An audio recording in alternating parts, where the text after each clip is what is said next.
Alrighty. Hello, everyone, and welcome to the latest in public health research. I'm Jen Ahern, Associate Dean for Research, and I'm very pleased to welcome you today. Before I introduce our speaker, I'd like to remind those of you who are students and enrolled for credit to sign in on the Google Sheet link that Lauren will put into the chat. So don't forget to sign in there. And some of this is just stalling as you all join the Zoom, but I think most of you are in now. So I will transition to welcoming our speaker. Today we have Sabrina Boyce, Assistant Professor in Maternal, Child, and Adolescent Health, which is part of the Community Health Sciences Division. And her research focuses on gender-based violence, prevention, reproductive health, and gender equity in the US and internationally. And today she'll be sharing with us an evaluation of community mobilization approach to sexual violence prevention across 22 California communities. So thanks so much, Sabrina. I'll hand it to you, and we look forward to the talk. Thank you so much. Thanks everybody for your time today. I'm really honored to get to share some of this work with the Berkeley Public Health community. Thanks for the introduction, Jen. For our time today, I'll be talking first just at a higher level on sexual violence in California and prevention priorities, both in the state and as a nation. And then dive into a CDC-funded evaluation that we're doing of a community mobilization approach to sexual violence prevention that fits in those priorities for prevention. And then because we are just in our follow-up data collection process for that evaluation, I'll be sharing some of our baseline findings from the research, both in terms of our a social network data set that we have from the evaluation, as well as from the California Healthy Kids Survey data. And then I'll wrap up with some of the next steps.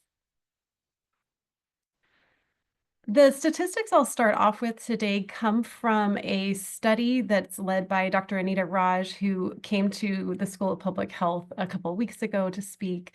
This is a study called CalVEX, the California Violence Experiences Study. And it's a study that's been replicated about 3 times in the last 5 years to look at or be able to get state representative estimates of violence experiences among California adults. And one of the forms of violence that is measured is sexual violence. And from the data from 2023, in these state representative estimates, we see that 48% of adults in California are reporting sexual violence in their lifetime. And when we break this down, this is 1 in 3 are reporting sexual harassment. So the vast majority of that 48% is sexual harassment, but 1 in 8 are reporting sexual assault. And of course, we know that this is not experienced equally across populations. When we look at past 12-month experiences of sexual violence, this is a piece of work that I've done in collaboration with Dr. Raj and the CalVEX team. We look across gender, we see really strong differences for past 12-month sexual violence experiences with transgender men and non-binary populations reporting our highest levels of sexual violence. It also varies by race, and in this set of estimates, we see the highest percent of sexual violence among Latina adults in California. And there's a reason for these patterns. It's in the social social inequity across these different demographic groups that we really see inequity get baked into our societal structures, systems, and social norms. And the real output of this is creating more vulnerability for certain populations to violence. It also creates a system where it's more socially acceptable to perpetrate violence against certain populations. And so we see these patterns for multiple forms of violence, including sexual violence and intimate partner violence. And this model that I have up here is based on the WHO's social determinants of health framework, theory of gender and power, as well as some of Heisey and Sislogie's work that's really on adapting the social ecology framework to intimate partner violence. But this is really where we point to the social determinants of sexual and intimate partner violence. So what do we do all about sexual violence in our communities? An extension of this, intimate partner violence. Well, as public health folks, of course, the answer is primary prevention. But I will say that violence work has really been slow to take on the public health approach.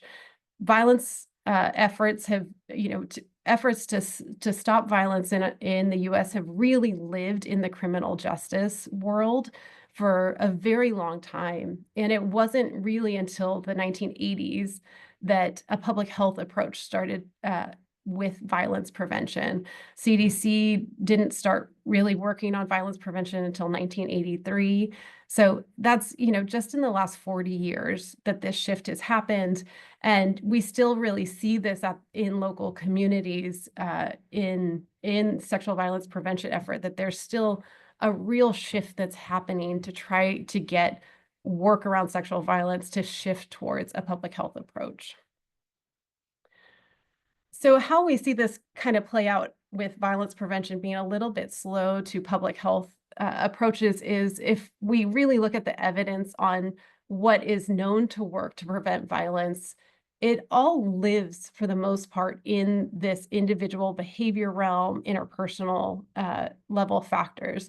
And so our evidence-based models have really worked on trying to equip individuals with skills or knowledge to help themselves without changing those structures and systems of inequality in which they exist. And so those systems and structures and social norms that uphold social marginalization and some of these real root causes or social determinants of violence are left untouched. And so CDC's really come to recognize this gap and the need to shift. And so at this time, there's a lot of funding. I shouldn't say a lot. There's a small amount of funding that is going towards building the evidence base on community level, institutional, societal level interventions to prevent violence that really get at these social determinants of violence. Yet there's still a major gap in this realm, but this is really kind of where California's work around sexual violence is going, primarily because that's really where CDC's work is going. And CDC's made a big shift in their child maltreatment work, child abuse work towards this. And so the domestic violence and sexual violence work is starting to move this way as well. So therefore, the prevention efforts really are trying to target, again, these social determinants of violence and really undo those policies and systems that limit access to resources and the social norms that really condone violence, and work at these levels to address sexual violence. One approach that has gotten some traction is community mobilization. And community mobilization has been used to address a wide range of public health problems. It's been used extensively with tobacco, with youth violence, community violence, not so much on the intimate partner violence work or sexual violence work. A little of that work has been done internationally. But this model of community mobilization is pretty similar across health topics. And what we have here is a general framework of community mobilization, really some of the most common elements we see in these types of models. So community mobilization is intended to be a cyclical process. It's usually a very long-term intervention, a multi-year type intervention. And the whole idea is that you're building momentum in a community by getting more and more people involved and invested in owning a public health problem, that it really snowballs into the community taking action and really doing a community-led process of addressing whatever this health issue is. So just calling out these hexagons here, these are elements. It's not a linear process. Sometimes these processes are going on simultaneously, but some of the key pieces here, there's often a big process of community needs assessment and really talking with community members about what is the problem and how does it show up in their lives and how do community members think it should be prevented. There's a real element of critical consciousness raising. And this really comes from popular education, a concept developed by Pablo Freire that's really about helping people make the connection from their individual experiences to the broader patterns within society of like root causes, big picture societal patterns of why this problem's occurring. And that's particularly relevant for violence prevention approaches for community mobilization. And this builds towards more and more community members getting involved, growing that community connection and trust building. It's also about using the network of community members to get access to the resources and the skills and the other things they need to actually enact the prevention approaches that they choose to implement, that all kind of leads to this highlighted square or hexagon here of collective action. And communities really are the ones that get to decide what happens with that collective action. And so it can really range what they choose to do. And the idea, though, is that those collective actions are geared towards structural level changes. Sometimes community mobilization models really focus on policy change. Sometimes there's less of an emphasis on that. But it's understood that this whole process is really trying to get towards civic engagement, community empowerment, community ownership of that problem, the critical consciousness that I was speaking of, and really building sort of community connection and community cohesion and trust within community members' networks. And this is aiming towards that structural level change, social norms change that should hopefully then lead to improved health outcomes. So a particular model of community mobilization that's gotten traction in California is called Close to Home. And this is a community mobilization model that was designed specifically for sexual violence prevention. And it has 4 phases that it walks communities through, mapping a bit onto those elements that I was referring to in the previous slides. But there's an assess phase, a community assessment phase, a talk phase where that critical consciousness is really happening. There's a build phase where tapping into the resources of the network and really growing the network, and the act phase. And this model is based on teams of youth and teams of adults, and they often work intergenerationally as well. And in California, this has gotten traction because the California Department of Public Health's Injury and Violence Prevention Branch has been funding this approach for about the last 15 years. The Injury and Violence Prevention Branch has an initiative that's CDC funded called the Rape Prevention and Education Program. And this is one of the main funding mechanisms for sexual violence prevention in California. And in the last 5-year period, they funded 24 local programs to do sexual violence prevention, and 12 of them were implementing close to home. On this map here, you see 11 of them. The 11 are the ones that we've included in this evaluation I'll speak to in just a little bit. But you can see they're scattered across the state, some in rural, some in urban settings. And these projects were funded from February 2019 to January of 2024. Of course, that bridges across the pandemic, so it was, interesting time. But this was a really fantastic opportunity to learn a bit more about, does close to home work when you look across all of these different settings in which it's being implemented. So just to say a little bit on the programming side, what they ended up implementing, the communities all got to choose different paths towards what they did for prevention, but it was really standardized by this process that they were following. But you'll see here sort of a range of things that they enacted, and this is not a comprehensive list, but just some examples. That some of it is really trying to get at the structural level and shifting leadership and what is like on the agenda for elected officials. And some of it is much more in the social norms realm, and some of it even on the awareness raising realm. So a range of things, including, getting on city council, meeting agendas, meeting with elected officials, leading rallies and marches around sexual violence prevention, and then some more artistic initiatives of doing community murals, a youth-led podcast, things like this.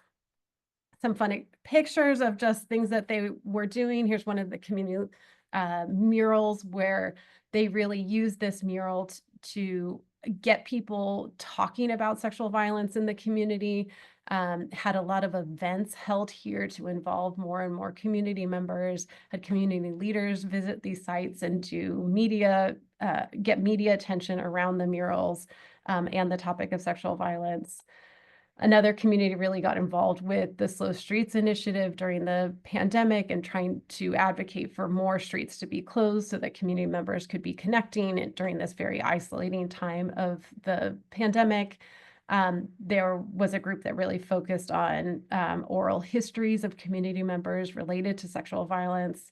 And then a youth-led graphic novel that was created by the youth team and integrated into like school and local libraries.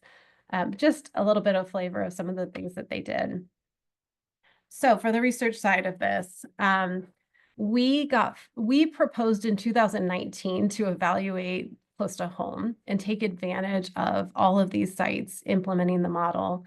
And this was in response to a specific call from CDC looking to build the evidence around community level prevention of sexual violence.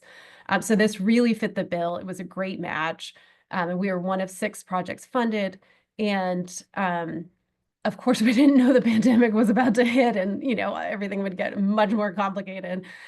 We proposed and have enacted a quasi-experimental design, accounting for the fact that these were already predetermined communities. And we used 4-H youth programs as a control program because it's available in every county. It's much more diverse than what we like stereotypically think of 4-H youth programs, which is more on the agricultural side. And that element is there, but there's a number of urban projects as well. And this was a nice way for us to do a propensity score matching process to really match our predetermined intervention communities based on sociodemographics, rurality, crime data, et cetera. And this work I lead with Dr. Silverman, who's at Tulane University. We both used to be at UC San Diego together. And we do this work in partnership with the California Department of Public Health, Valor US, which is California Sexual Violence Coalition, but also a real national leader around sexual violence prevention. And the founder of the Close to Home models and those that provide the TTA for the project sites. We have a research advisory board made up of the Close to Home funded organizations and a youth advisory board as well. So our research questions, first off, were what are the 24-month effects of the Close to Home model on sexual violence and harassment as our main outcome, and secondarily, community connection and social norms.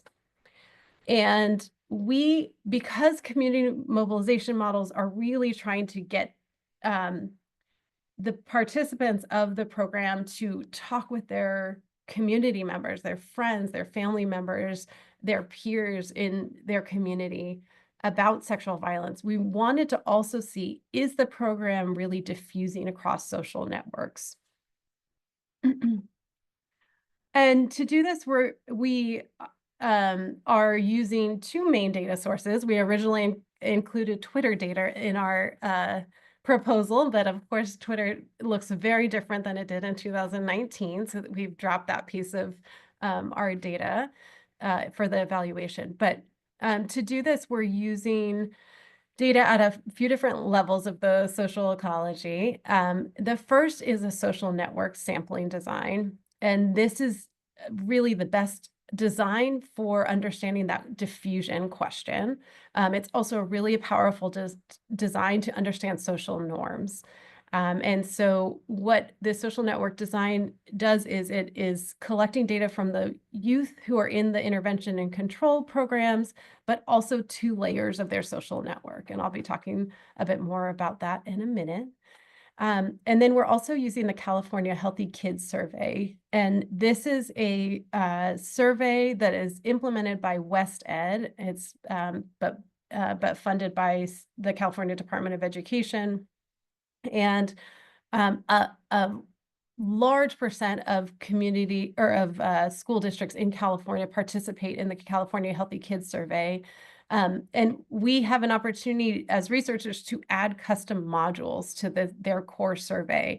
And so we developed a custom module to add onto the core survey specifically around sexual violence prevention, and then recruited the schools in our study sites to participate in that module.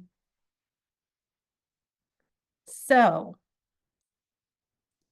that being said, we are here where this bar is in the process of implementing this study. So baseline data collection started in fall 2021.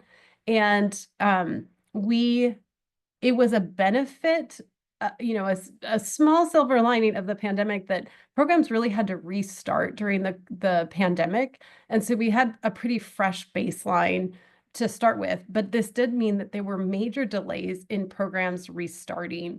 So this really slowed down our baseline data collection. And then on top of that, trying to collect social network sampling, trying to collect a social network sample among youth in sort of the years following the pandemic was very difficult, and we ran into all sorts of challenges, but eventually really got our baseline sample by May of 2023. So long baseline period. We kind of immediately jumped back into 24-month follow-up data collection and are hoping to be done with that by May of 2025.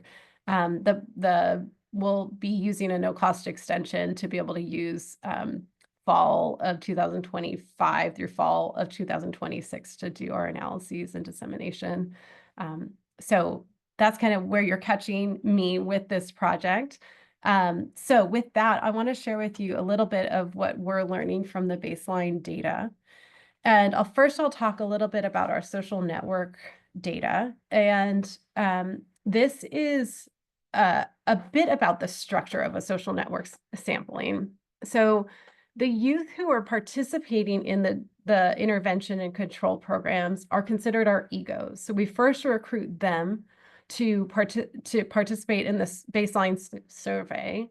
And in that baseline survey, we ask them name generator questions that are questions like, who do you consider to be a close friend, including any dating or romantic partners you might have? There's a series of questions that we pilot tested and developed with our youth advisory board to help them really generate who are their closest peers. And they were able to nominate up to 10 of their friends to participate in the survey. And those friends who participated are called our alter ones. And the alter ones then take the survey, are asked these name generator questions, and nominate up to 10 of their friends to take the survey. And those that take the survey are called our alter twos. So in total, we have a sample of about 933 youth. And it's fairly equally distributed across egos, alter ones, and alter twos, but for reasons I hope are clear, like the Alter 2s and Alter 1 samples are bigger than the EGO sample. And like I mentioned, it was pretty challenging to do this type of data collection. We've done it in a number of studies internationally where we were doing this type of data collection in villages that were much more tight knit.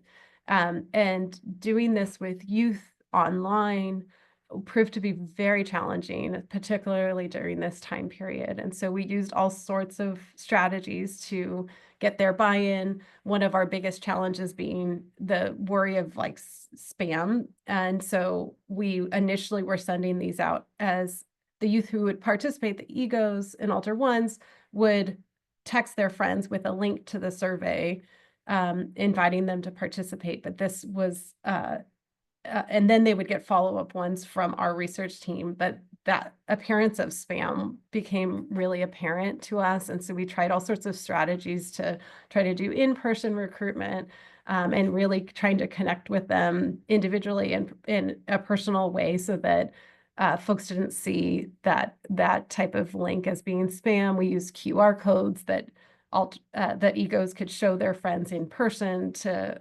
participate in the survey. All sorts of monetary incentives and whatnot, but we eventually got there. But I have a lot of learnings on how to do social network sampling if anybody wants to chat. But anyway, we ended up with a really diverse sample of youth. There's a very large percentage of the youth in the sample that identify as LGBTQ, also as Hispanic and white. And on average, our sample is about 17 years old. And some of our baseline questions for this social network sample is, first off, is this a valid social network? And what that question means is, are people actually connected to each other in ways that we would expect? So kind of a flip of that, or more clear question, is to what extent are the attitudes, beliefs, and behaviors of socially connected peers similar? And so this question, answers to this question help us validate our social network, but they also are important public health questions when we think about violence prevention work, of how important is it to consider the social network and peer thought leaders in doing prevention work. So to answer these questions, we set up our data set to be a matched dyadic data set where we are matching nominators and nominees, which I'll explain a little bit more in a second. And then we're using generalized estimating equations that are accounting for the dyadic relationship and multiple observations from nominators, because presumably they've nominated multiple of their peers. And we've controlled for covariates related to sexual violence attitudes and behaviors that we were looking at. So this dyadic sample was made up of our original sample, but it ends up being about 1,400 unique dyads. And most of the nominators are EGOs and Alter 1s. Most of the nominees are Alter 1s and Alter 2s, but we can have sort of flips of those relationships within the data set. And on average, a nominator nominated 2 of their friends, or nominated many more of their friends, but got 2 of their friends to participate in the survey. But this ranged from 1 to 9 of their peers. And so I'll tell you that we did see that this is a valid social network. We see the ties that we would expect, meaning that we do see socially connected youth are similar in terms of their attitudes, positive bystander intentions, bystander behavioral intentions, self-efficacy to do prevention behavior, and the actual behavior itself. And I tell you this up front because I'm going to show you a bunch of graphs, but this is generally what it's pointing to. So when we look at attitudes around acceptance of sexual violence, we use this scale, the Illinois Rape Myth Acceptance Scale, that's widely used in sexual violence prevention work. We see that between nominators and nominees, there's a positive and significant association between their attitudes, meaning that they're connected. Socially connected peers are more likely to have similar attitudes on sexual violence. We also see this for intentions to enact positive bystander behavior around sexual violence. So this is a scale from the Coaching Boys into Men study, which was conducted a number of years ago, but was focused on sexual and intimate partner violence among youth. And again, this is it's a significant and positive association between nominators and nominees' intentions to enact positive bystander behavior. This is around self-efficacy for sexual violence bystander behavior. And this one is not significant, but we do see a trend towards a positive association. And I'll show you one more here. This is about actual behavior, sexual violence prevention behavior. This is dichotomous, so that's why you see these bar graphs here. But we're asking about them actually taking action in the past 12 months related to sexual violence prevention behavior. And these are also significant and positively associated, but they are weakly associated. And so one of the big pieces that we're focusing on next is trying to explore these relationships to see if they're strengthened based on different characteristics of the relationship. So by the type of the relationship or the quality of the relationship, which we have measurement of. In social network analysis, there's a concept of the degree of centrality. So like, how many connections does a person have? Somebody who's super socially connected, we would think would have stronger influence on their peers than somebody who's weakly connected to peers. We're also looking at whether or not if the nominee and nominator are demographically matched, whether or not that really influences the strength of these relationships. So all of these help us understand our social network in preparation for the evaluation, but are also really interesting to think about the implications with prevention. And we'll be using these in a more like prevention-focused way to understand how the social expectations of their peers, so what they perceive to be social norms related to sexual violence and positive bystander behavior, influence the individual level behavior of their peers. So something we're diving into now. And then I'll just briefly talk a little bit about the California Healthy Kids Survey data that we're also using in this evaluation. And as I mentioned, we were able to develop a custom module to add on to the California Healthy Kids Survey core survey. And the core survey and that whole system is set up to survey grades 9 and 11 in public high schools across the state. And so we recruited the specific schools to participate in our custom module for the purposes of the evaluation. We ended up having a lot more schools voluntarily opt into the module. And so across the state, mainly in Southern and Central California, both in urban and rural areas, have 30 schools that participated in the 2021-22 school year. So those are the data that I'll be presenting to you. This is about 9,000 youth. In the following year, we had about the same samples. So we're just working now to combine those samples and rerun some of these analyses. But the topics that are covered on our module are around sexual and dating violence, but there's a strong emphasis in our module also on LGBTQ plus youth, really trying to get stronger measurement of sexual and gender identity to begin with, but then also asking about the unique ways that LGBTQ youth are experiencing violence. And so I'll share a little bit about those results here. But just to start us off, I'll quickly show that this sample's really diverse in terms of race and ethnicity.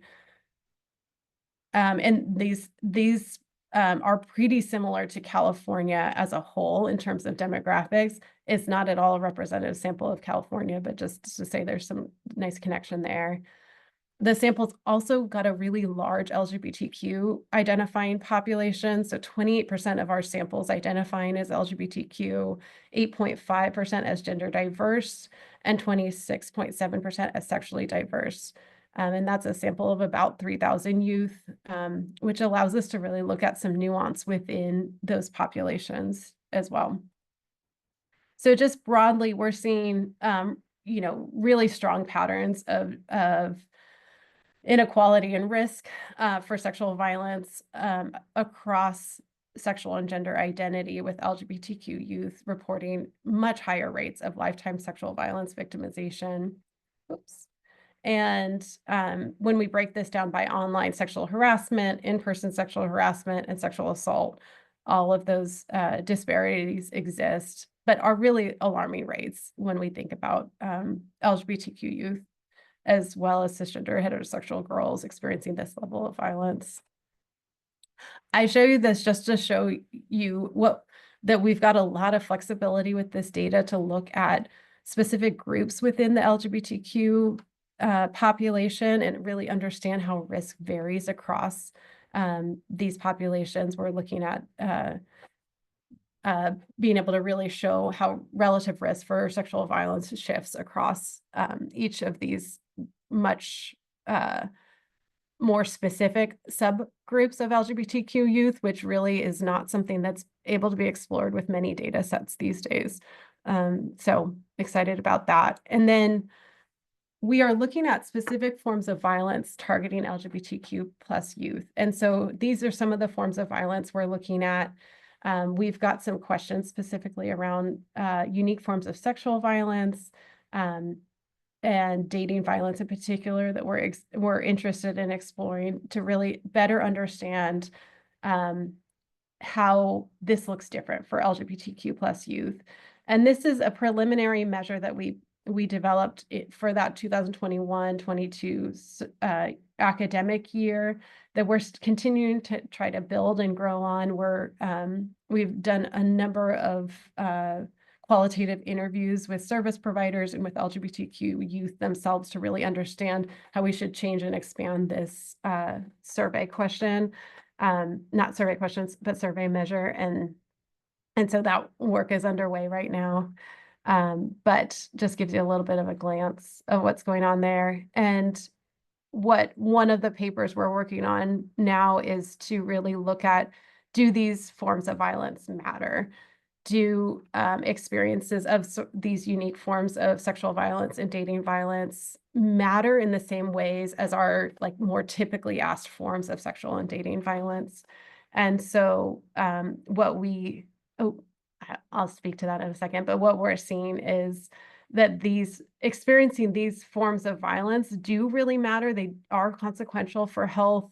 And when we look among LGBTQ youth and compare those who have experienced these forms of violence and those who have not, we see strong association with higher feelings of hopelessness and suicide ideation, and lower school attendance, school connectedness, and perceived school safety.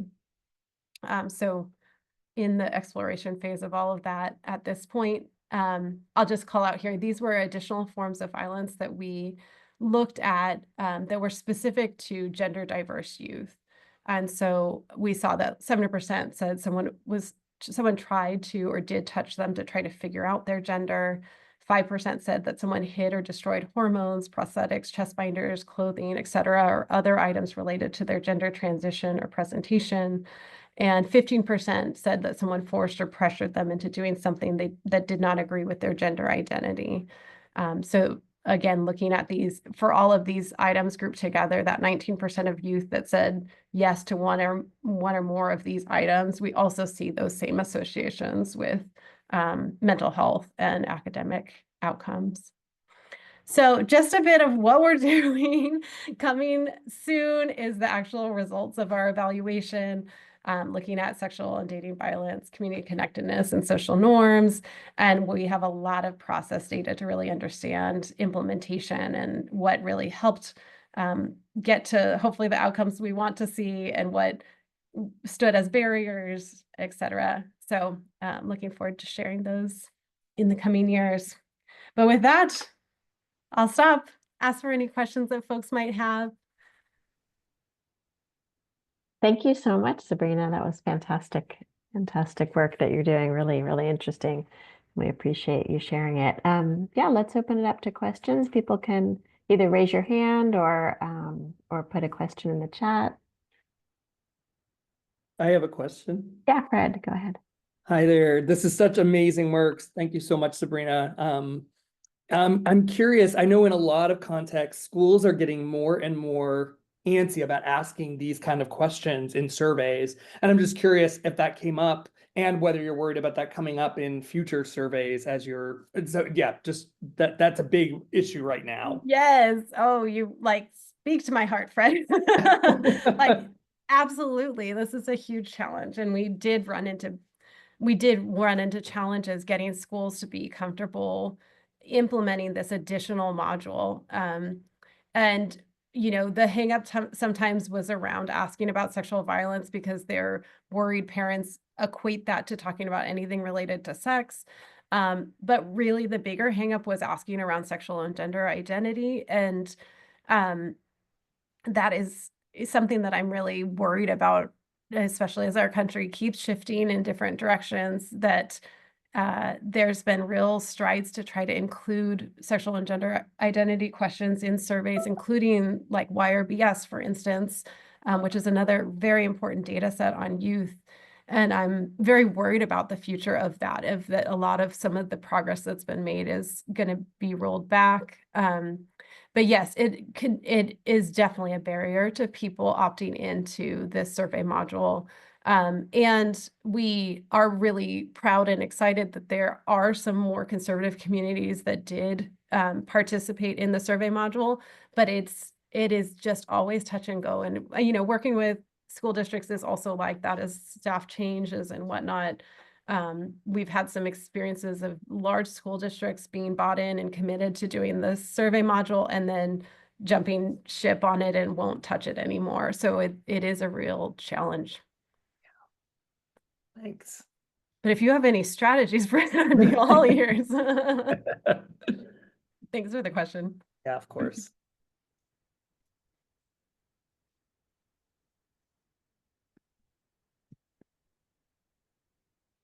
I have another question I can ask. Oh, there's one question in the chat, Jordan Rand.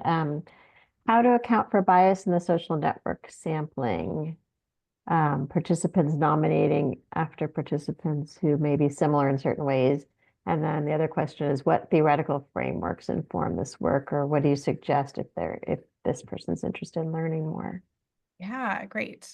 Okay, so with the social network sampling, I think it has it's not intended to be representative of a population. So I think that that's really an important clarification point. So it's not at all that we're trying to have that sample be representative of the communities that are included in the evaluation. Its purpose is really actually to get youth who are socially connected to one another to really capture the ways that they are sharing beliefs and behaviors and attitudes. And the hope is that we would see the intervention effects transfer not only to the people that are directly in the program receiving the information, participating, but that it would also then impact their friends, because their friends are seeing, oh, my good friend is like involved in the sexual violence work. Oh, they invited me maybe to one of the events. Maybe we've had now an opportunity to talk about our experiences and get them to really shift in their thinking. And then that person in turn is talking to their friends. And so the hope is that there is this diffusion across the network because they are connected in those ways. So just a little bit of a different thinking in terms of how we do sampling in this scenario. And then in terms of theoretical framework, so excuse me, when I first opened, I was really talking about how do we go about preventing sexual violence. So that's some of the frameworks I mentioned. For instance, the WHO's social determinants of health framework that really talks about how inequity gets baked into our society and impacts a lot of health outcomes. And then the theory of gender and power is a really important one to all the work that I'm doing. And then Lori Heisey and Ben Sislagi have adapted the social ecology, Bronfenbrenner social ecology framework to really be specifically around violence. So those ones are all really important. In terms of social networks, there's a social diffusion theory and social network theory. These are like a little bit small t theories, but that is what really gets referred to when we think about how diffusion of ideas happens within social networks. Thanks for the question, Jordan. Great, thank you. Here's another question. If we see positive effects, is it possible to generalize the results to other social networks then, or is the goal to focus in on the impact on a specific social network? Yeah, good question. So though we can't generalize to say like all of youth in San Luis Obispo, for instance, think a certain way or behave in a certain way based on our results, we can do some extrapolation to think that like if we've got youth in all these, what is 22 sites in this study, all showing similar patterns of the way that their ideas and beliefs and behaviors diffuse across their social network, we would think that probably has some resonance elsewhere, but there's not a, without a representative sample, we can't necessarily say that. However, I would say like it's nearly impossible to get a social network sample that is nationally representative or state representative. So I think methodologically, that's not something you're going to see. But what we would be able to hopefully conclude from this is that if we've got 22 sites and across them we're seeing the effects of close to home travel through the social networks, that is something that could be generalized because there's so many diverse communities that are being studied implementing this one model. We would expect that if the model is having that effect across all 11 sites and diffusing through the social network, that is something we could generalize. Great, thank you. Yeah, thanks, Jordan. And there's one more question before we go. How do you see the role of mHealth in shaping youth futures following social network sampling? And what gaps do you identify further in current community health research landscape? Let's see. Okay. mHealth. So I do think I feel like what I could speak to is a little bit more broadly of like engaging youth online. And I think that this is, on the one hand, we know youth are spending a ton of time online. And on the other hand, we know youth are bombarded online. Like their attention is being demanded in all sorts of directions.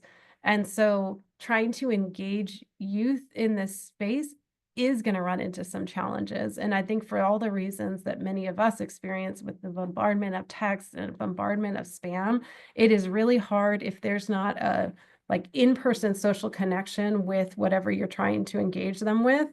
It's going to be faced with some skepticism.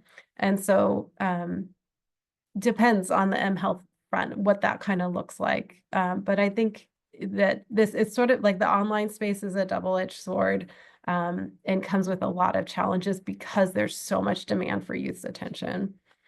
But it's not going away. I think that is still one of our best strategies to engage youth, but not without challenges. In terms of the second question, what gaps do you see? What do you identify further in the current community health research landscape? Okay, so let me clarify first. When I use the acronym C2H, it's actually for close to home, this community mobilization model in particular. I would say if this question is really asking about like community level prevention, there's still a ton to be learned. There's still very few evidence-based models on how to address sexual violence at the community level, societal structural levels. Right now, I'm really diving into what policies impact sexual violence outcomes, and there's just so little there, so little, even if you're talking about organizational policies and more informal, like small P policies, all the way up to like formal P policies. We know so little about what actually helps to prevent sexual violence. So it's a huge space to explore. Great. Well, thank you. Thank you so much, Sabrina. Really appreciate you sharing your work, and thanks everyone for joining. I hope you have a good rest of the day. Wonderful. Thanks all. Take care. Thank you.